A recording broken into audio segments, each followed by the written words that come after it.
अभी 1-2 मिनट रुक ही जाऊं, सो गया भी नहीं आए अभी। रोक ही दो यार मैं कभी, है ना मैं।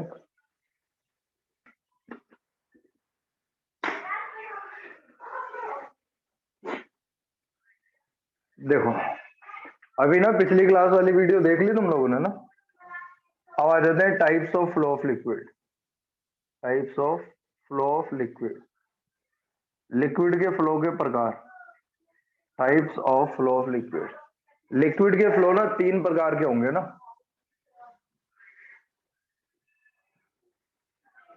3 पार्ट में कर लेते हैं इसको। तो एक होता है स्ट्रीम लाइन या फिर steady flow. Stream line flow या फिर स्टेडी फ्लो, है ना, एक ही बात है। फिर होता है एक लैमिनार, लैमिनार फ्लो। एक होता है टर्बुलेंट।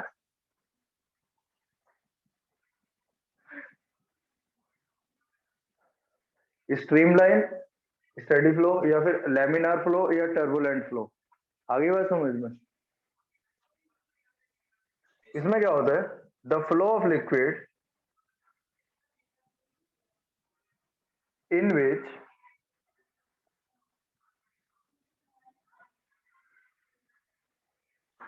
each particle moves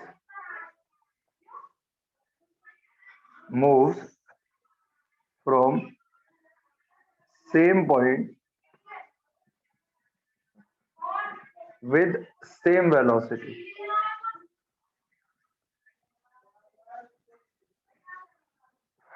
तो the flow of liquid in which each particle moves from same point with same velocity.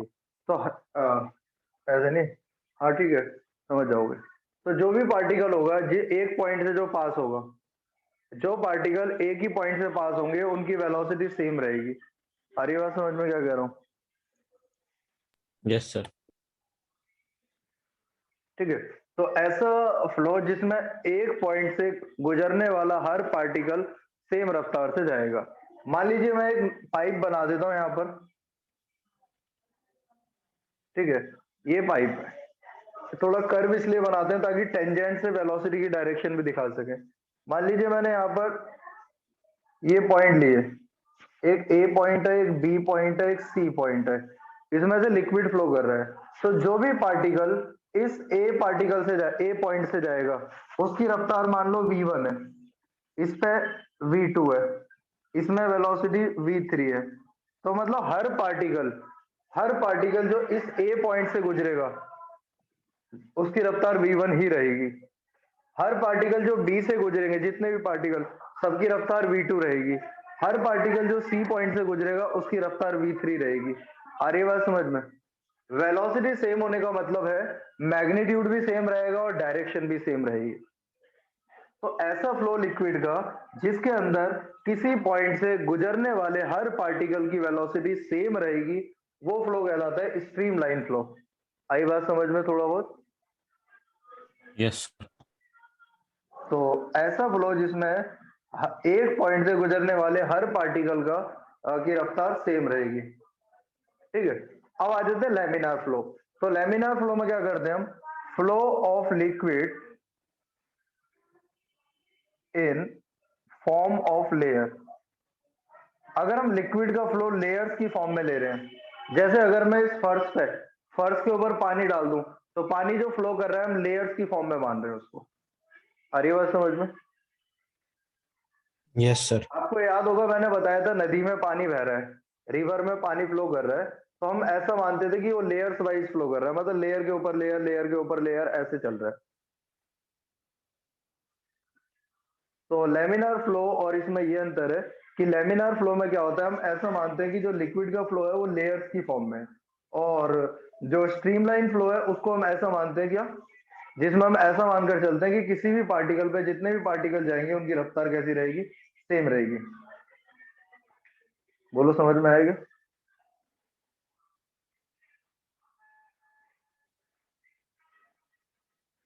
जल्दी बोलो भाई। Yes sir. हाँ, तो अगर हम लिक्विड को लेयर्स की फॉर्म में मान रहे हैं, लिक्विड जो है लेयर्स की फॉर्म में, भाई वो तो हमारे ऊपर डिपेंड कर रहा है ना, हम कौन सा फ्लो ले रहे हैं। पर इतना हमें याद रखना है कुछ चीजें फिजिक्स में, कि भाई स्ट्रीमलाइन में क्या अंतर है, लेमिनार में कैसे मानते हो, टर्बुलेंट में। तो अब हमारे पास स्ट्रीमलाइन फ्लो हो गया, लेमिनार फ्लो हो गया, टर्बुलेंट फ्लो। टर्बुलेंट फ्लो का मतलब होता है फ्लो ऑफ ऐसे लिख देता हूँ सिंपल सा, जिगजैग फ्लो ऑफ लिक्विड, ज्यादा जल्दी समझ में आ जाएगा शायद। Zigzag flow of liquid, liquid का जो जिगजैग फ्लो है, कोई भी पार्टिकल किधर भी जा सकता है। इसके एग्जाम्पल के उसमें आप ऐसा मान लो नलके में से पानी निकल रहा है ना, टंकी में से, और उसने उसके रास्ते में आपने कोई ऑब्स्टेकल अड़ा दिया, मान लो हाथ ही अड़ा दिया, तब जो उसका फ्लो होगा टकराने के बाद वो कौन सा फ्लो हो जाएगा, इररेगुलर फ्लो हो जाएगा, जिगजैग फ्लो ऑफ लिक्विड हो जाएगा। आगे बात समझ में? Yes sir. सर तो अगर लेमिनार वाला पानी एक बार रहे, फिर से बता दो। हाँ लेमिनार वाला भी बताता हूँ। मान लो हमारे पास पानी चल रहा है, पानी फ्लो कर रहा है, नलके में से आ रहा है ना। तो जब पानी आ रहा है, उसके पानी के रास्ते में अगर मैं कुछ ऑब्स्टेकल रख दूं, तो ऑब्स्टेकल से टकराने के बाद क्या इसके पार्टिकल एक ही डायरेक्शन में मूव करेंगे या रैंडम डायरेक्शन में मूव करेंगे? Sir random. रैंडम डायरेक्शन में मूव करेंगे। तो ऐसे फ्लो को बोलते हैं हम टर्बुलेंट फ्लो। जैसे पानी है, पानी फ्लो कर रहा है बहुत शांत तरीके से, है ना, लेयर्स की फॉर्म में या जैसे भी, अभी मान लो, अभी बताऊंगा अंतर और। ठीक है, अब मान लो पानी में जो है समुद्र में वो आ गया, लहरें उठ गई, समझ रहे हो क्या? तो क्या होगा, पानी का रैंडम फ्लो होगा कहीं भी इधर उधर। समझ में आया कुछ क्या बोलना चाह रहा हूँ? तो यस सर। लिक्विड के फ्लो को हमने तीन पार्ट में तोड़ा। पहला स्ट्रीमलाइन फ्लो, जिसमें हम ऐसा मानते हैं जैसे किसी पाइप के अंदर पानी फ्लो कर रहा है, तो पाइप के अंदर जब पानी फ्लो कर रहा है और वो भी कांस्टेंट स्पीड से चल रहा है, कांस्टेंट स्पीड से चल रहा है, तो ऐसे फ्लो को क्या बोलेंगे हम, स्ट्रीमलाइन फ्लो।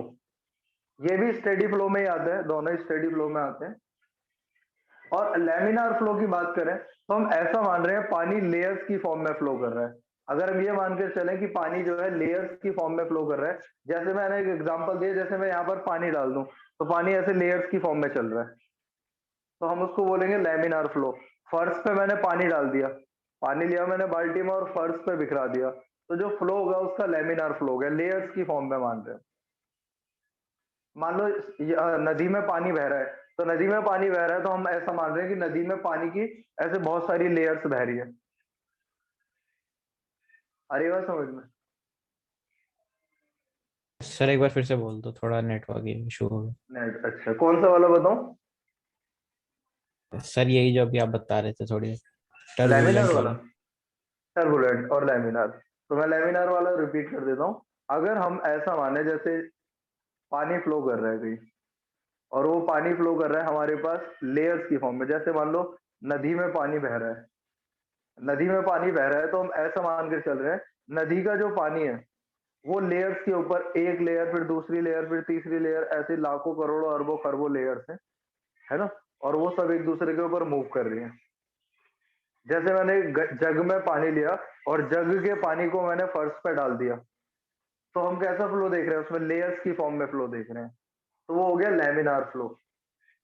अगर हमारे पास लिक्विड कैसे भी फ्लो में चल रहा है, लेकिन उसके रास्ते में एक ऑब्स्टेकल आ गया, तो उस रुकावट से टकराने के बाद वो क्या करेगा, रैंडमली इधर उधर कहीं भी मूव करेगा, तो वो जो फ्लो हो गया उसका वो टर्बुलेंट फ्लो हो गया। समझ में आया? यस सर, आ गया। ठीक है, तो ये बात थी, हमारे पास तीन तरह के फ्लो होते हैं ना।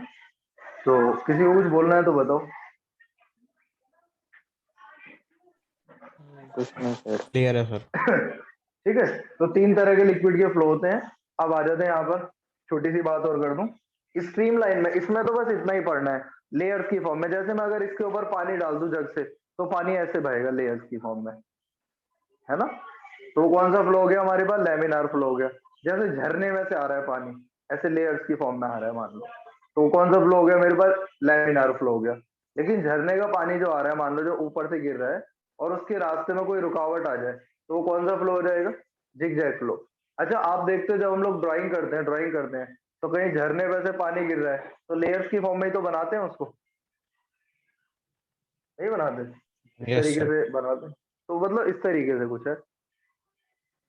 ठीक है, तो अगर हम यहाँ पर बात करें स्ट्रीमलाइन फ्लो, लेमिनार फ्लो या टर्बुलेंट फ्लो में, तो जो हमें ज्यादा पढ़ना है वो सारा स्ट्रीमलाइन फ्लो का पढ़ना है। अब स्ट्रीमलाइन में क्या होता है, तो एक बात और होती है, अब ये डिफाइन किया गया स्ट्रीमलाइन को। स्ट्रीमलाइन स्ट्रीमलाइन को डिफाइन कैसे करा गया, लिखा गया द इमेजिनरी कर्व और straight line drawn on liquid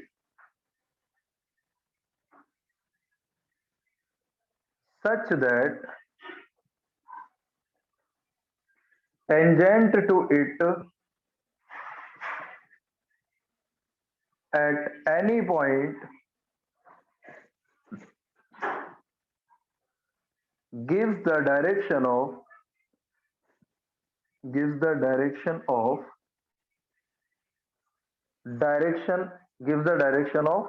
velocity of particle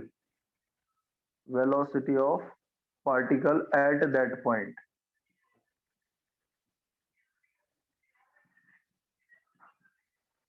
इसका स्क्रीनशॉट ले लो, फिर समझाता हूं। लैमिनार और इसमें इतना ही पढ़ना है, टर्बुलेंट में।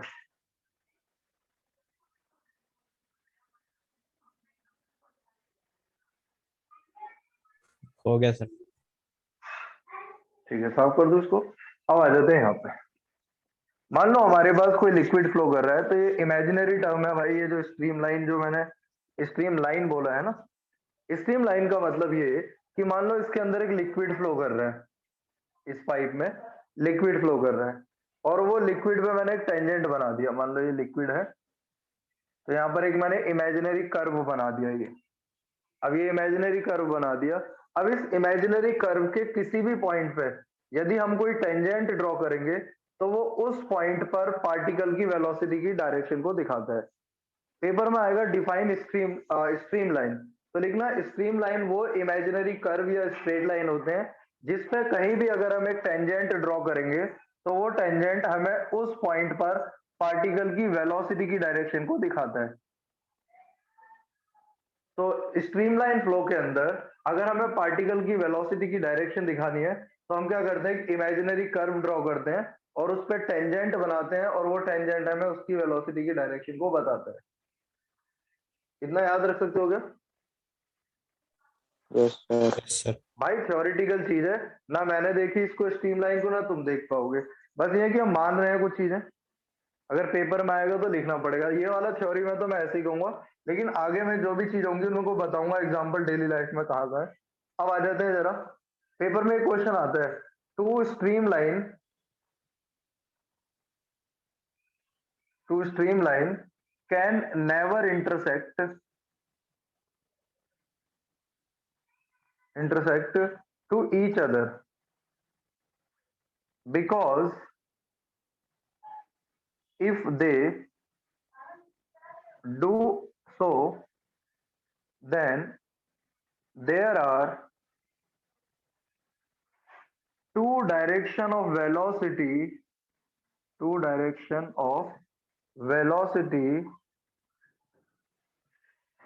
obtained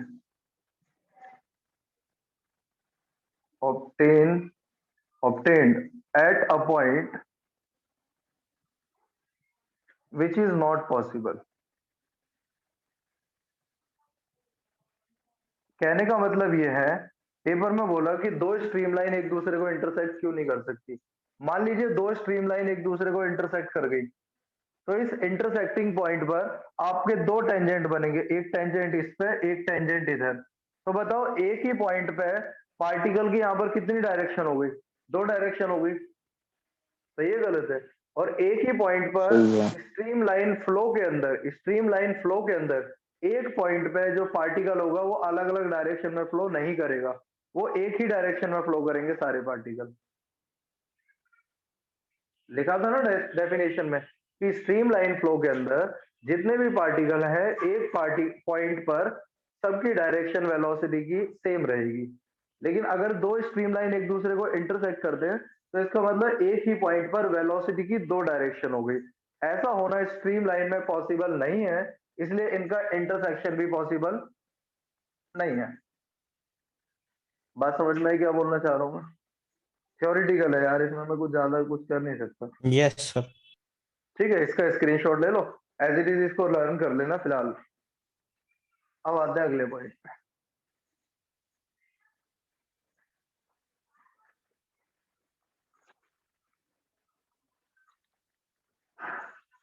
आप कर दूं? Yes sir. ठीक है, तो अब अगला टर्म है हमारे पास, इसको बोलते हैं क्रिटिकल वेलोसिटी। इन 2 पॉइंट पे क्वेश्चन आए तो आप लिख देना जैसा मैंने बोला है वैसे ही। अब आ जाते हैं क्रिटिकल वेलोसिटी। ये थोड़ा पढ़ाने वाला टॉपिक भी है, क्रिटिकल वेलोसिटी। क्रिटिकल वेलोसिटी को रिप्रेजेंट करते हैं वीसी से। भाई अगर मान लो वेलोसिटी ऑफ लिक्विड v है, वेलोसिटी ऑफ लिक्विड अगर v है, तो इसमें 2 बातें हो सकती हैं। अगर हमारे पास किसी लिक्विड की वेलोसिटी v लेस देन है क्रिटिकल वेलोसिटी, अगर किसी लिक्विड की वेलोसिटी क्रिटिकल वेलोसिटी से कम है, तो उसका जो फ्लो होगा वो होगा हमारे पास स्ट्रीम लाइन या फिर लैमिनार। स्टेडी फ्लो होते हैं दोनों। लेकिन अगर किसी लिक्विड की रफ्तार क्रिटिकल वेलोसिटी से ज्यादा हो गई तो उसका फ्लो हो जाएगा टर्बुलेंट फ्लो। समझ में आया कुछ?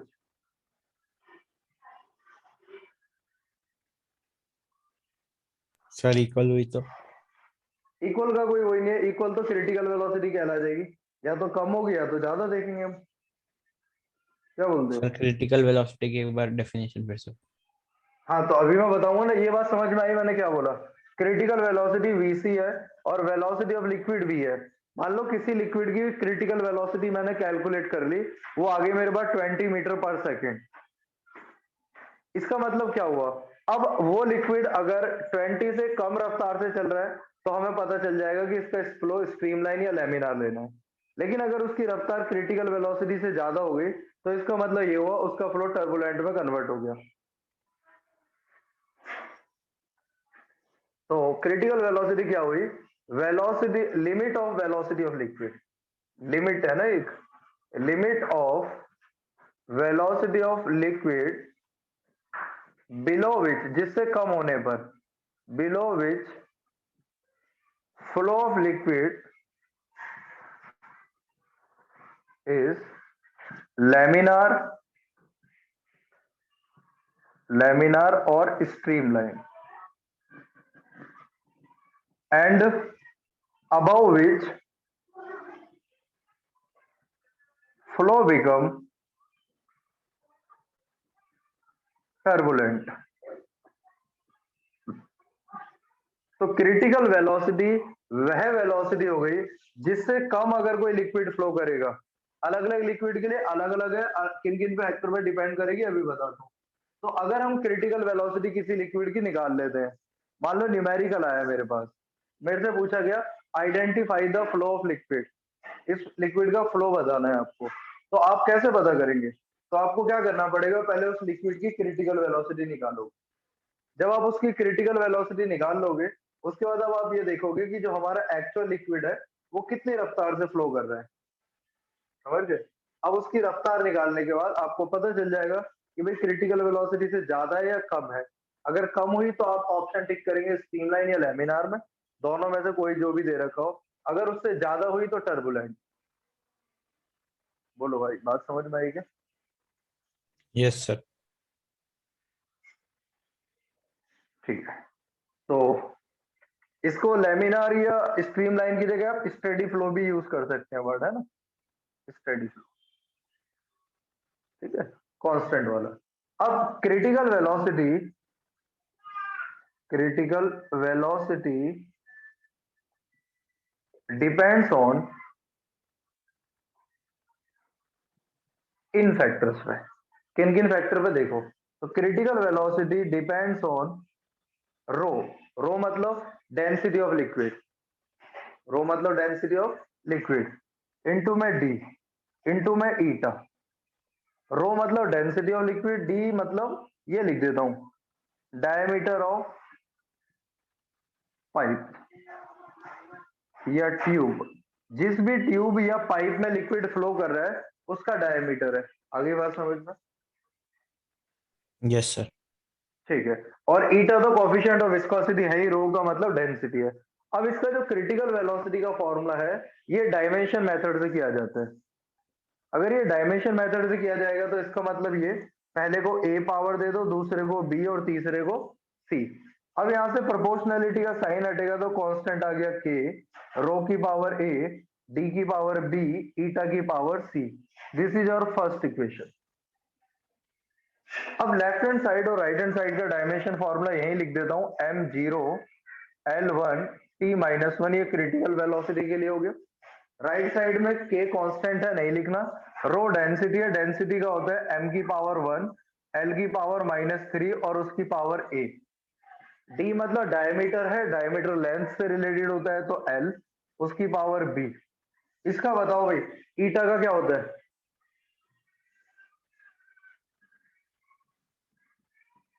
यही होता है क्या? m1 yes l-1 sir. t-1, बोलो यही होता है। तो अब कितना होएगा? m की पावर a, l की पावर -3 है, l की पावर b, m की पावर c, c की पावर l की पावर -c। भाई थोड़ा सा तो है ना, अगर कम समझ में आए तो बता देना, बाकी एक बार दोबारा रिकॉर्डिंग भी देख लेना चैप्टर। थोड़ा बड़ा भी चैप्टर है ना ये काफी। टी की पावर होगी -c, बोलो सही है क्या? सर ईटा कंपेयर में कर, मीटर पर पे स्क्वायर नहीं होता, तो इसमें एल पे मैं वही -2। तुमसे पूछ रहा हूँ, मैं तुमसे वही पूछ रहा हूँ। m1 l1 t-2 6 पाई r ईटा v, 6 पाई r ईटा v, मतलब l l1 t-1, एक l घट गया, नहीं सही है, ठीक लिखा है भाई। चलो तो अब यहाँ पर कंपेयर करते हैं। तो a प्लस सी बराबर आ गया 0, m की पावर को m से कंपेयर करा, -3a प्लस b -c बराबर 1, और t की पावर -c बराबर -1, तो c बराबर तो 1 आ गया। c की वैल्यू यहाँ रख देता हूँ तो a बराबर आ जाएगा -1। तो -3 इंटू a की जगह -1 प्लस b c की जगह 1 बराबर 1, -3 एकम 3 plus b -1 is equal to 1। 3 में से एक गया, दो दो इधर गया, b बराबर आ गया -1। एबीसी की वैल्यू आ गई है। अब put ABC in first equation. भाई इस चैप्टर में थोड़ा मेहनत मेरे साथ साथ करते रहना भाई घर पे, है ना। ऐसा ना हो कि भाई बड़ा चैप्टर है, देखो शुरुआत में बताया था, इसके बाद कोई इतना बड़ा चैप्टर नहीं है पूरे कोर्स में। डी की पावर बी है, बी की वैल्यू -1 है, और पेपर में भी ये 10 नंबर का चैप्टर है, सबसे ज्यादा मार्क्स का है सेकंड बुक में ये। और ईटा की पावर सी, सी की वैल्यू 1 है, तो ये नीचे आ जाएगा। तो के ईटा बाई रोडी, के ईटा बाई रो डी, के ईटा बाई रोडी। के का कोई नाम नहीं होता है यहाँ पर, के को बस यही बोल सकते हैं क्या, प्रोपोर्शनल कांस्टेंट, प्रोपोर्शनल कांस्टेंट। इसका कोई नाम नहीं है यहाँ पर भाई, ठीक है, प्रोपोर्शनल कांस्टेंट। तो वीसी बराबर आ गया के ईटा बाई रोडी।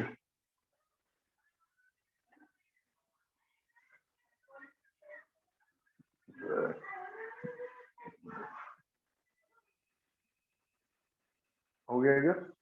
Yes sir. ठीक है। तो अब हमें क्रिटिकल वेलोसिटी अगर ज्यादा चाहिए, हम चाहते हैं कि लिक्विड जो है ना स्टेडी फ्लो में ही रहे, टर्बुलेंट में ना आए, तो हमें क्रिटिकल वेलोसिटी ज्यादा रखनी पड़ेगी। सही कह रहा हूँ गलत कह रहा हूँ?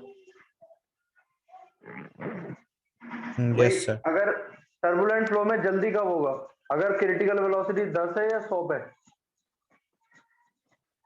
10 वाला अचीव करना आसान है कि 100 वाला? 10 वाला। 10 वाला अचीव करना आसान है क्योंकि पहले आता है वो। तो हम क्रिटिकल वेलोसिटी को अगर बढ़ाना चाहते हैं तो ईटा बढ़ा सकते हैं, विस्कोसिटी बढ़ा सकते हैं, डेंसिटी कम कर सकते हैं, डायमीटर ज्यादा, सॉरी, डेंसिटी बढ़ा सकते हैं और डायमीटर भी बढ़ा सकते हैं। तो अगर रो और डी बढ़ा देंगे तो क्रिटिकल वेलोसिटी कम हो जाएगी। अच्छा, मैं तो उल्टा बोल रहा हूँ। क्रिटिकल वेलोसिटी ज्यादा करने के लिए रो भी कम करना पड़ेगा और डायमीटर भी कम करना पड़ेगा। अगली बात समझ लो, यस सर। है ना। और ज्यादा करने के लिए वो दोनों कम करने पड़ेंगे। देख लेना अपने हिसाब से, मैंने बता दिया कि क्रिटिकल वेलोसिटी इन फैक्टर पर डिपेंड करती है। एग्जाम पॉइंट ऑफ व्यू से हमें जो यूज आने वाला है वो मैंने आपको बता दिया।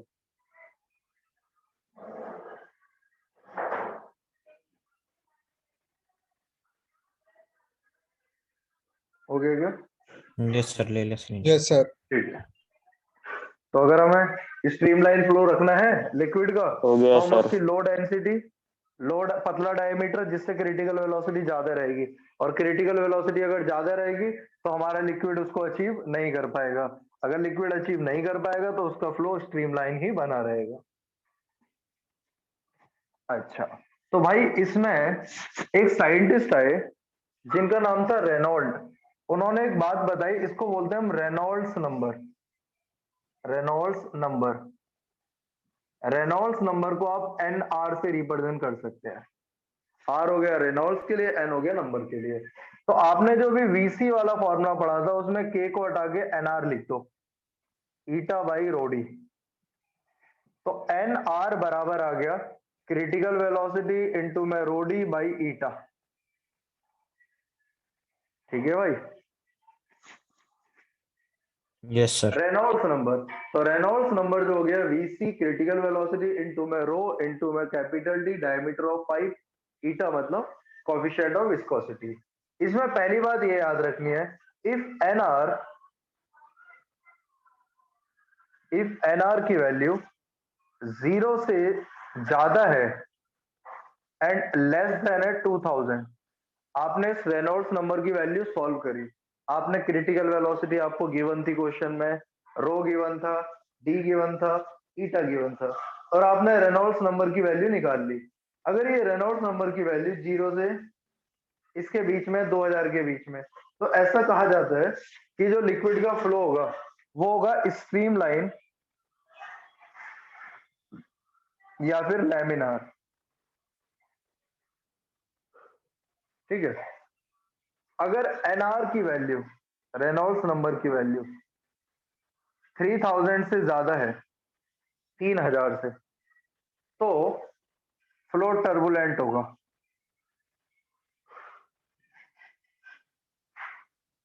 और अगर एनआर की वैल्यू 2000 से ज्यादा है और 3000 से कम है, इनके बीच की कोई संख्या है, तो हमारे पास अनस्टेबल फ्लो होगा। अनस्टेबल फ्लो का मतलब कुछ नहीं कह सकते हम, है ना। स्ट्रीमलाइन, लैमिनार, टर्बुलेंट आपस में चेंज होते रहेंगे, अनस्टेबल फ्लो होगा। क्लियर है क्या मेरी बात? Yes sir. कुछ भी हो सकता है। तो अब आपके पास क्वेश्चन क्या आएगा, पेपर पे क्वेश्चन ये आएगा कि रेनॉल्ड्स नंबर निकाल के आपको चेक करना पड़ेगा कि वहां पर जो है क्या कहते हैं, कौन से टाइप का फ्लो होगा, न्यूमेरिकल। एनसीईआरटी का एग्जाम्पल है, एग्जैक्टली मेरे को याद नहीं है अभी ये एग्जाम्पल। आप देख लेना जहां भी rate of flow of liquid दे रखा होगा तुम्हें, है ना, तो वहां से बनाया जाएगा। Rate of flow of liquid याद है, volume per unit time. Yes, sir.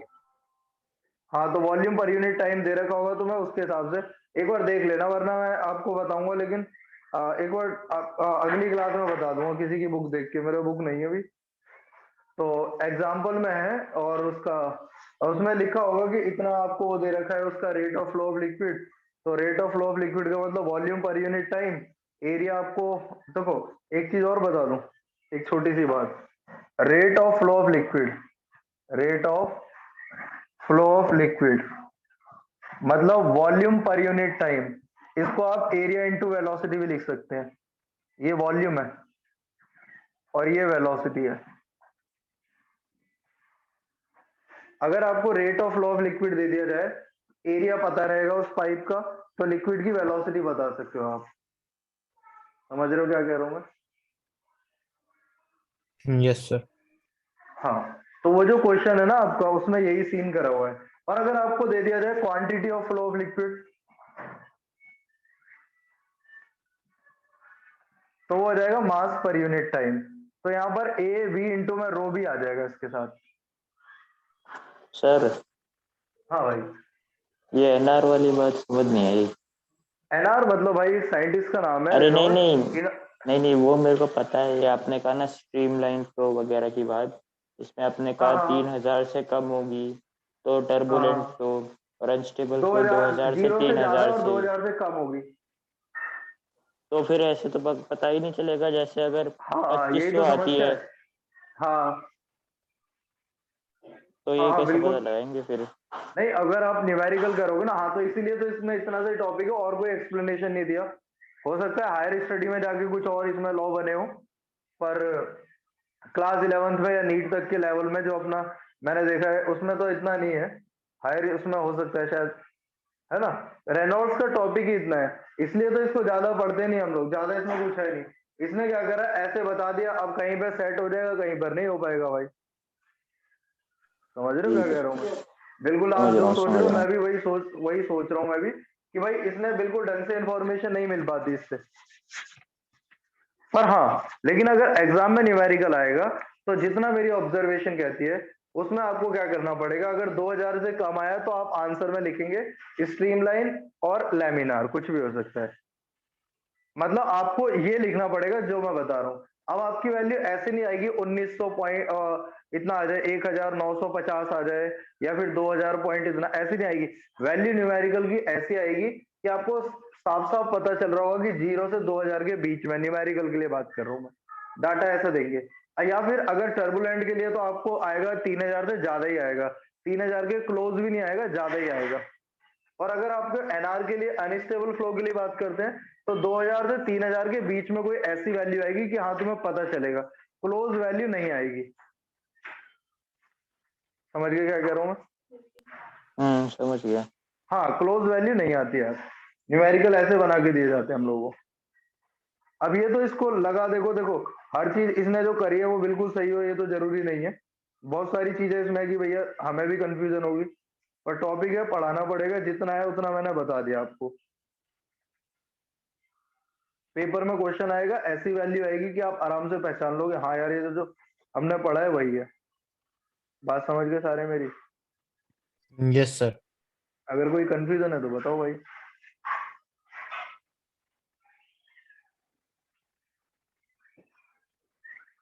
Clear है सर। हो गया? हाँ, तो स्क्रीनशॉट ले लो उसका।